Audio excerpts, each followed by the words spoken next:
Hi everyone, welcome to Buckle Up Podcast. I'm Natalia Earl and I'm a certified business and life coach that loves talking to people. I'm fascinated by humans and how our brain works. What is it that makes a decision good or bad, and how does that decision ultimately shape our path and destiny? Everyone loves to talk about success, but what about the flip side? How about adversity? Failure is such a big and often necessary part of life, and it's simply unavoidable.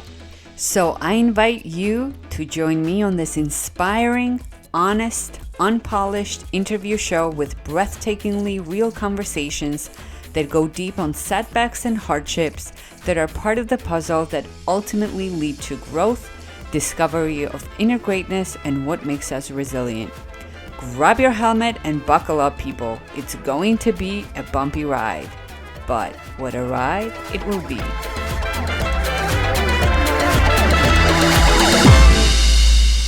Today I sat down with Monica Figueroa.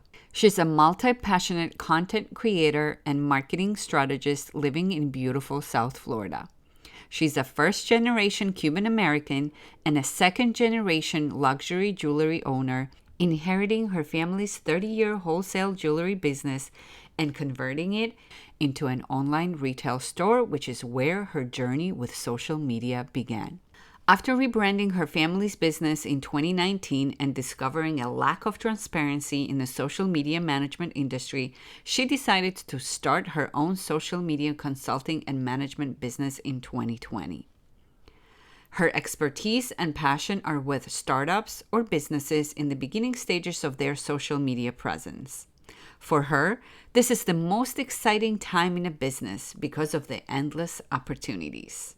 She uses a combination of organic, paid ads, influencer marketing, collaboration marketing, and many more creating approaches to gain brand awareness, brand growth, and increase revenue for her clients.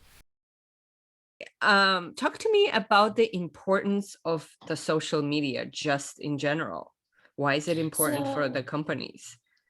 Well, I think that it's important for everyone to establish themselves as an individual brand if you are doing anything that has to do with business or even just yourself, right? You could be a mom and have a personal brand because maybe you are a mom that curates snacks for her kids organically, and you could maybe do that for the other kids around town. So you could have a brand that has to do with clean eating and nutrition, your family.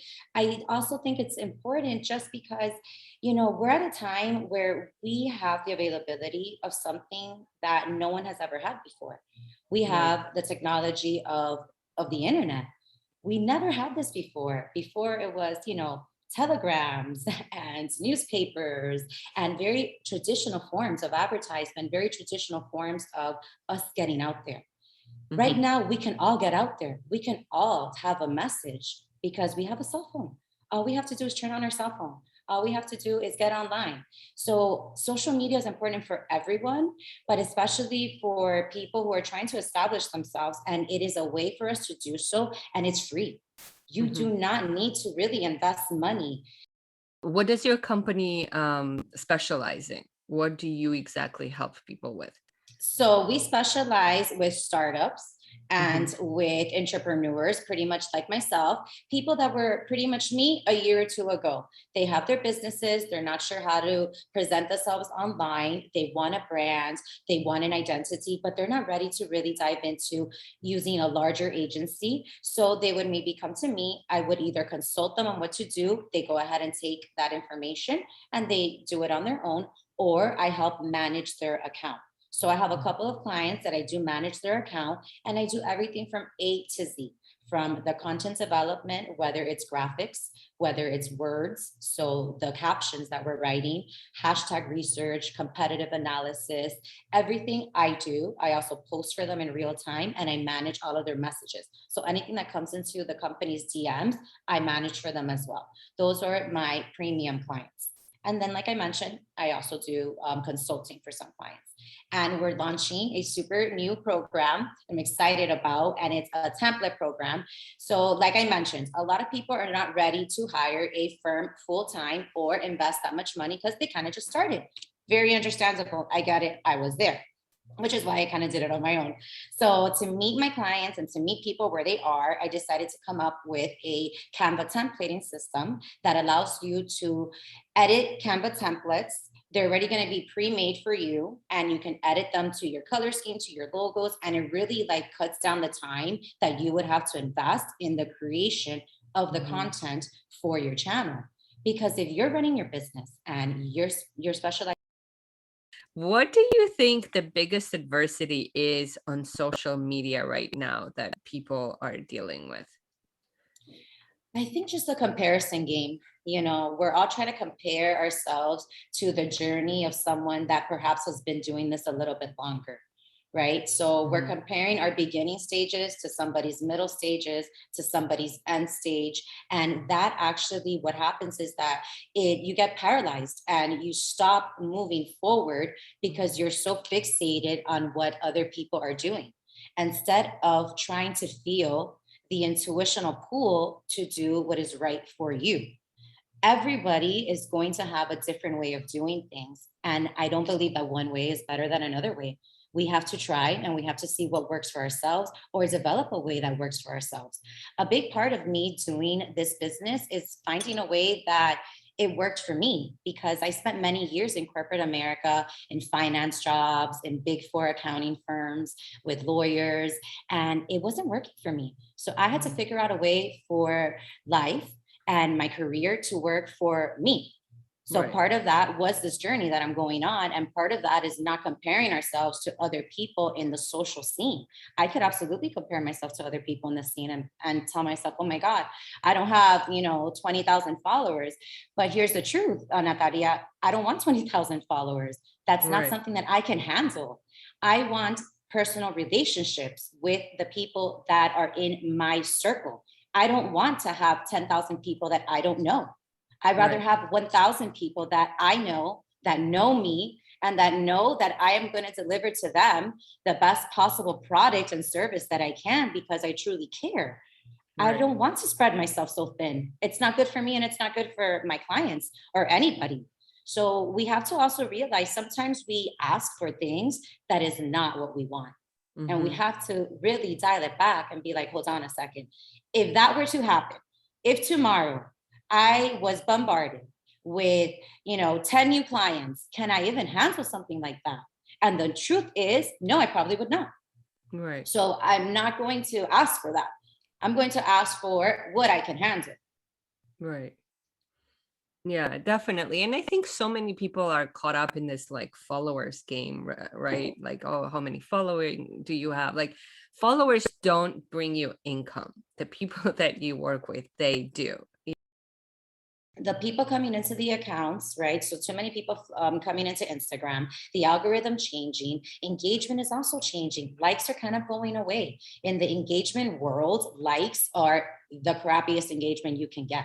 They're not a good Yeah, engagement. So right. likes don't even do anything anymore. So you liking someone's image does not tell Instagram to please give you that image again or produce that person again.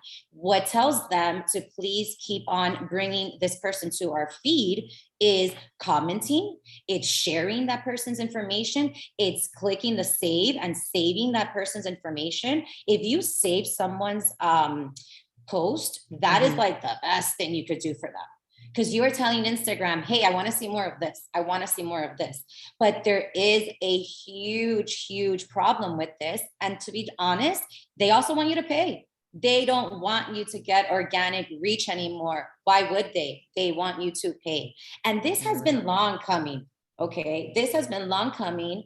We've already been about 10 years into this, meaning that they have a lot of data on us. What are they Yeah. doing with that data? They're selling it, they're utilizing it, and they don't want to keep giving it to you for free because that's what they're doing. They're giving it to you for free. And they're like, no, we don't want to keep doing that. Right. Yeah. And I think so many of us are so afraid or get stuck in the situations when adversity strike or we are put in certain situations, like for example with our health or with our jobs, and we tend to see only negative instead of seeing so much positive, that oh, this is happening not to me, it's happening for me. like it's Mhm. elevating me, it's pushing me to go forward, or it's making me do new things. But a lot of times people are very afraid of unknown, right? And that's how I believe they get stuck in this very known situations or daily lives, and they can't get out of Mhm. it because they're just Mhm. comfortable. um and It happens what to all of us. yeah, and what did that Yeah. moment look like for you, like when you knew, like, okay, I have to make a decision, and how did you do it? So it was when I was severely depressed and severely anxious all the time. I just decided I can't keep doing this. I would just roll out of bed, take a Mhm. hot shower, talk myself into going to my corporate job every single day in the shower, then talk myself into it in the car, talk myself into it as I park my car in the garage, talk myself into it as I'm walking in there.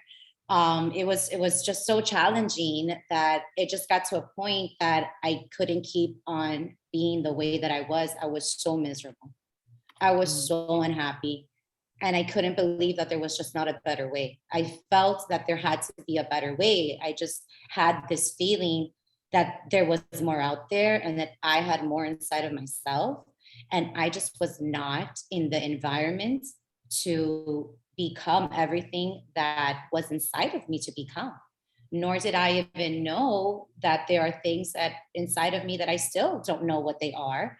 But mhm. now I'm okay with that. I'm okay with the unknown because I actually know that the unknown is amazing because whatever we can think of, the universe has a way better idea than we can ever have.